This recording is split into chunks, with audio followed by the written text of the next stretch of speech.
खुलुमबाय लोगोफोर सानसेखालि मोनाबिलि समाव नखरसे मानसि बिसानि फिसाजो सासे 18 बैसोनि जागोन आरो बियो गावनि टिउसनाव होननानै ओंखारलांदोंमोन आरो ओंखारलांनानै बहुत सम न'आव नेबाय थाबाय नाथाय खालि बियो गिदिंना फैफिनासै आरो जि जायगानि आं बाथ्रा बुंदों बै जायगायाव फिसाजो सासे जोनोम होनाय माने कम से कम 10 लाख टाका माने बिखौ रेडि खालामखानांगोन मानि थाखाय बै सिख्लाखौ हाबा हरनो गोनांबाथाय बै जायगानि जि हौवाफोरा नायफैयो बिखौ दाबि होथारो बेयाव 10 लाख 12 लाख टाका आरो बिनि थाखायनो बिसा नखरा सानदोंमोन मा सोरजोंबा गोसो थोनानै खारखुमा लांदोंमोन खोमा गतिके खारखुमा लांदोंबा मोजाङानो जादों जोंहानि माने एफा टेनसन गैया मानोना बिसा मिडिल क्लासनि मानसिमोन आरो एफा रां रुफाबो बिसा गैयामोन आरो गैयिनि थाखाय बिसा जेबो टेनसन लायासै आरो फिसाजोनिखौ माने नागिरनायनि जेबो माने सेस्ताखौनो खालामासै बिसा नाथाय बाथ्राया दिनै 9 मास उनाव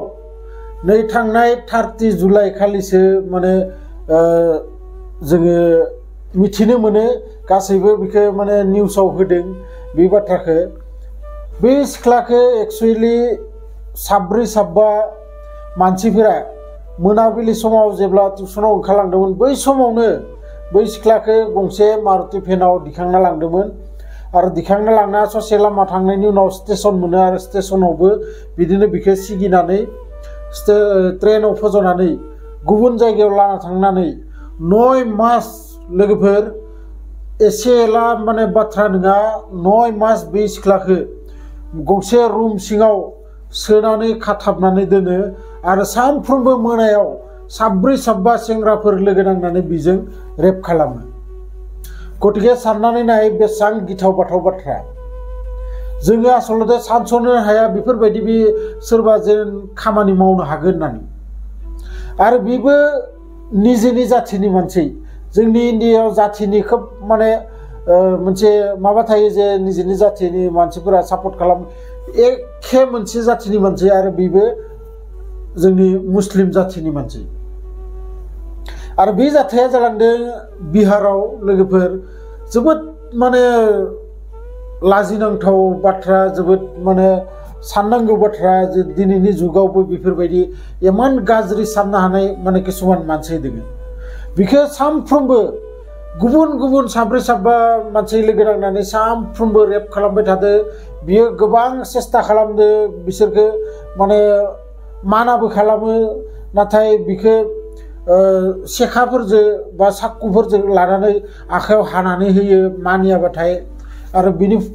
माने उपाय गैया दा सोरखौ मा बुंनो बियो गावनि दुखुथिया माने जिउनि बाथ्राखौ सोरनि सिगाङाव बुंथिनानै लानो रावबोआनो गैया होख्रावबाबो रावबो खोनाया ओरैबायदि न'आव लांनानै दोननानै बिसोरो बेफोरबायदि खामानि मावदों बिनि उनाव लोगोफोर बेल' नङा आरो गेदेर बाथ्राया जाबाय बै सिख्लाया मास मोनथाम सिगां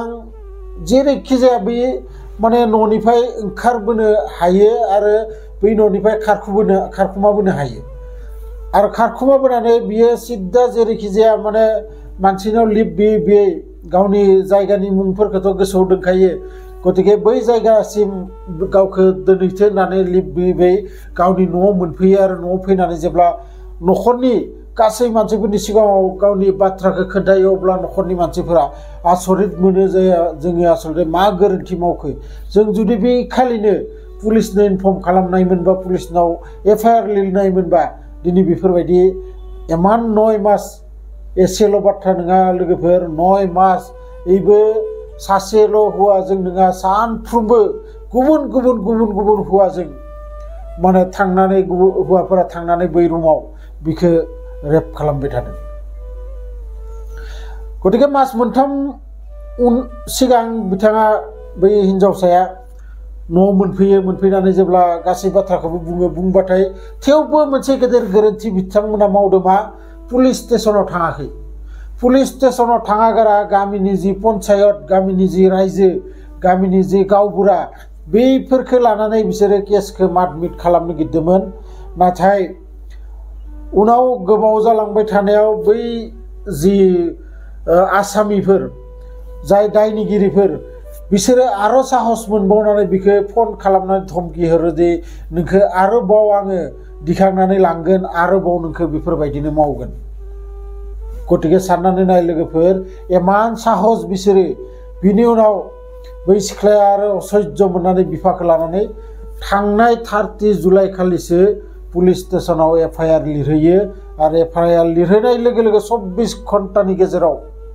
7 मानसि बै पुलिसफोरा हमनानै लाबोदों आरो बिनि उनावसो बिथांमोना बे बाथ्राखौ निउसाव होदों बा निउसाव माने बुंथिदों गतिके जेब्लाबो बेफोरबायदि नखरनि सोरबा गोमाबा नखरनि सोरबा गोबाव जाबा एसेबाबो फनै जाथो बा जायनाव फन गैया जायनाव थांदो जाय नखराव थांदो बै नखराव फन हरनानैबाबो नोंथांमोना खबरखौ ला बिथाङा मोनहैदोंना मोनहैयाखै गिदिंना फैफिनदोंना फैफिनाखै गासै डिटेल्सखौबो नोंथांमोना लानो नाजा आरो जुदि जेबो खबर मोनाबा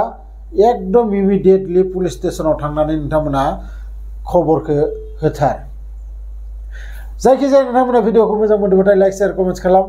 लोगो मोनगोन बिदिनो मोनसे इन्टारेस्टिं भिडिअ लानानै नेक्स्ट भिडिअआव गोजोन्थों।